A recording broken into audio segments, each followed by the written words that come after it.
Hey guys. So I just wanted to come on and talk a little bit about the Joshua Duggar audio. And I I don't know if you've heard it yet or not. It's on videos, a few videos on here. So it takes you exactly through his own words, and it's eye opening. I noticed a few things from it, and I'll just go over those things. First of all, he seemed completely unaffected, unbothered when they said they were there for the purposes of child um, bad things you look up on the computer. He did not seem affected by that. He's a father with, little kids that age, around that age group. And, I'd just be horrified, first of all. And then, second of all, I would be shocked and be like, what? Here? How? What? Yes. I'll help you find out what in the world is going on here. Um, and I would want to know definitely if it was one of my employees. Uh, and none of that happened.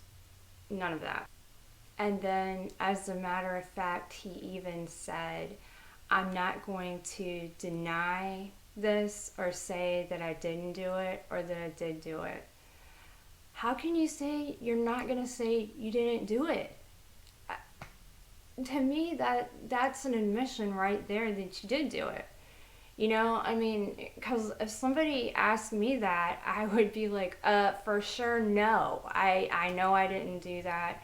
I, just a normal person would be so dumbfounded to even have a charge like that. And then there's, the hat thing where he's wearing the hat that was in the photos. He was there all the times the images were brought up. It's kind of, just unavoidable that the jury found him guilty. I'm big on due process and that somebody is always innocent until they're proven guilty. But he's already been proven guilty. I don't know how, and his mugshot shows how completely unaffected by this he is. He just does not seem to care one bit. He smiles, and I don't know if it's that he's always gotten out of things and he believes at the end of the day he's gonna beat this, he's gonna get out of it, and that reality just hasn't hit him yet. But this is disgusting. It is, you're looked down upon by the world, and the weight of the just awfulness of what you did.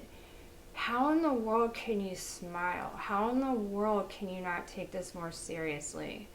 So the audio is very telling to me.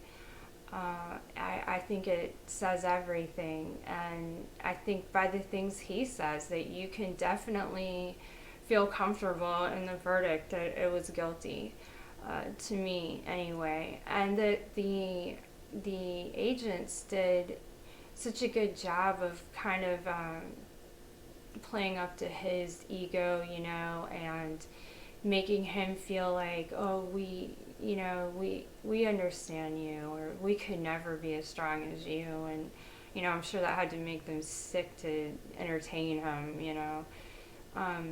But I, when this came out, was really concerned because a lot of times people like that don't get in trouble. And I'm just so glad that, that's one less person who's going to do something like that. It's so sick and so wrong. And so it's just evil. It's demonic to me. How can you even think that way? And how can you think that way when you have children that age? I don't understand. And the one thing that I'm waiting for to happen is for those kids to be interviewed, and to be interviewed thoroughly, um, because you just can't ignore the fact that these images are children, and he has 7, or at that time 6. I don't even know how many kids he's got, but it's scary to have kids in his situation that have been alone with him. So um, it's worth the listen. It kind of just lets you know clearly in your mind that to me, he's guilty. And I didn't need the audio to even make me think that. But anyway, so check it out. And I'm so glad that that kids are going to be safe, and they're going to be not exposed to one more person, or a person that could share this with other people. It's just so awful. And I just pray for the kids. I pray for his kids. I pray for his whole family. And the pain that is going around because of it. But anyways, you can check that out, and all the footage of the trial is pretty, definite on what the verdict was. So anyway, you guys have a good day, and I'll talk to you later. Bye.